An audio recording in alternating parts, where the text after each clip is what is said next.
औज़ुबिल्लाहि मिनश्शैतानिर्रजीम बिस्मिल्लाहिर्रहमानिर्रहीम। अल्लाहुम्मा सल्लि अला सय्यिदिना व मौलाना मुहम्मदिन मादिनिल जूदी वल करम व अला आलिहि व सहबिहि व बारिक वसल्लिम। मोहतरम ख़वातीन व हज़रात, अस्सलामु अलैकुम।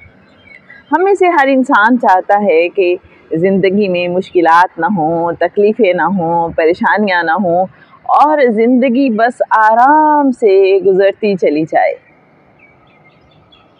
जैसे होता है ना कि ज़िंदगी की शाहरा में बाज़ औक़ात चलते चलते बहुत सी पगडंडियाँ आ जाती हैं और वो भी बहुत पुरपेच पगडंडियाँ होती हैं।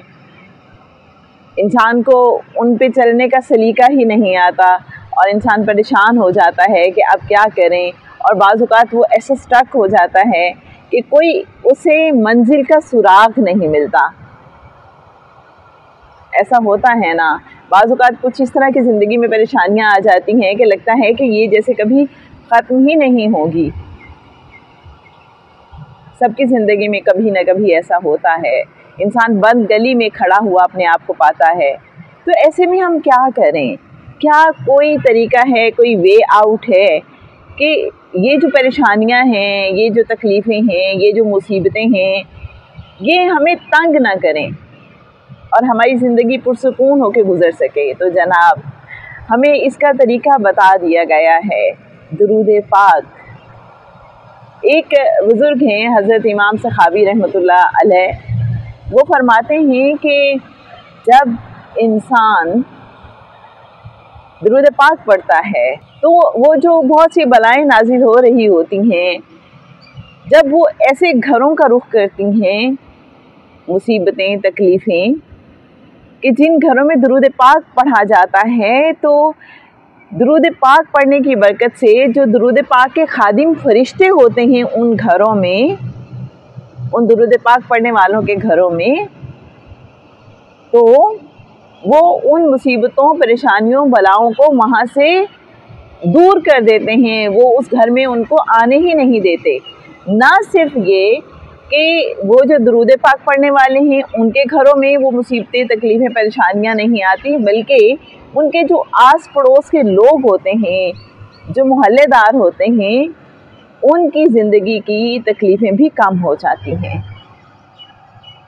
आपने खुद आज़मा के देखा होगा कि जब इंसान दुरूद पाक पढ़ता है तो पुरसुकून रहता है, उसकी ज़िंदगी में इतनी परेशानियाँ नहीं होती। अगर परेशानियाँ आए भी तो उसका दिल इतना बेचैन नहीं करती।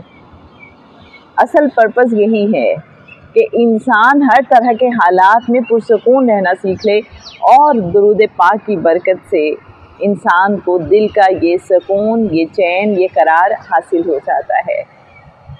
तो जनाब, अगर हम चाहते हैं कि मुसीबतें, तकलीफ़ें, परेशानियाँ हमारी ज़िंदगी से रुखसत हो जाएं, तो हम दुरूद पाक को अपना मामूल बना लें।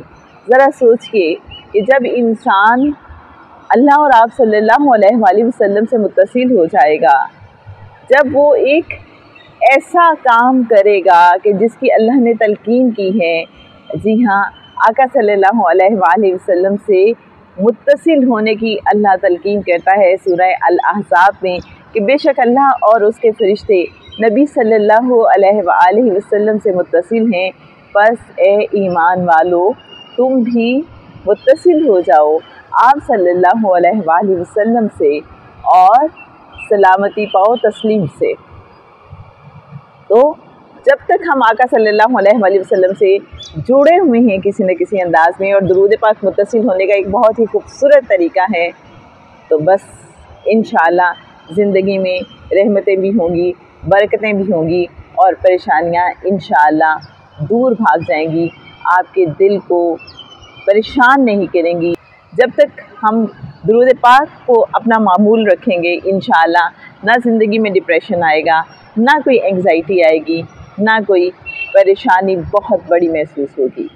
जब भी कुछ ऐसा हो, दिल बेचैन, बेकरार हो, तो बस तसव्वुर कीजिए कि आका सल्लल्लाहु अलैहि वसल्लम के गुंबद खज़रा के सामने बैठे हैं या आका सल्लल्लाहु अलैहि वसल्लम की बारगाह अक़दस में बैठे हैं। बस सर झुका के आका सल्लल्लाहु अलैहि वसल्लम के हुज़ूर खुद को पेश करके दुरूद व सलाम का नजराना پیش کرنا شروع کر دیجئے، دل کو چین آ جائے گا، پریشانی بھاگ جائے گی۔